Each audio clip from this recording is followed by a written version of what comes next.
Hello there, friends and partners. This is Sergeant Sarah again, back with you for another Mission Minutes. This time we're going to be talking about Proverbs 4:23, which says, "Keep and guard your heart with all vigilance, and above all that you guard, for out of it flow the springs of life." So I want to mention to you, first of all, it says, the first thing it says is for to keep, and then it says to guard, and then it talks about you're keeping and guarding your heart. And it says then with all vigilance, and then it says, and above all that you guard. So this is telling us that above everything else that you guard, this is supposed to be the most supreme thing that you guard.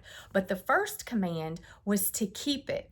Well, when we keep, that makes me think like a farmer tending his crop. He's making sure the weeds are gone. He's making sure that birds don't come and remove and take things out of it and eat up the seed.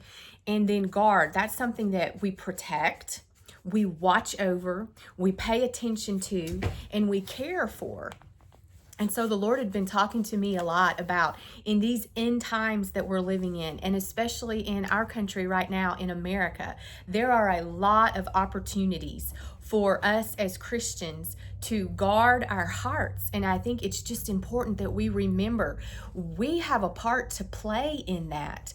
There are so many people that have their eyes, their spiritual eyes blinded, and their ears are deafened to what the truth is. Jesus says, He is the way, the truth, and the light. And there are so many people that have their eyes blinded to that.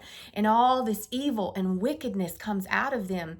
And it's very easy for us to be hurt and wounded and to get mad and angry at that. But He's telling us, hey, guard your heart.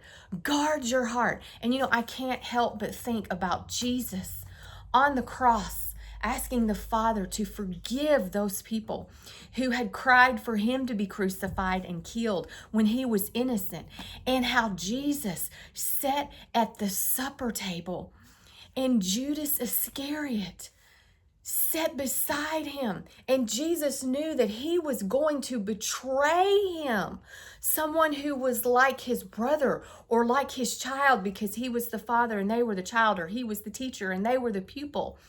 And out of this love, how did Jesus do that? How did He do those two things?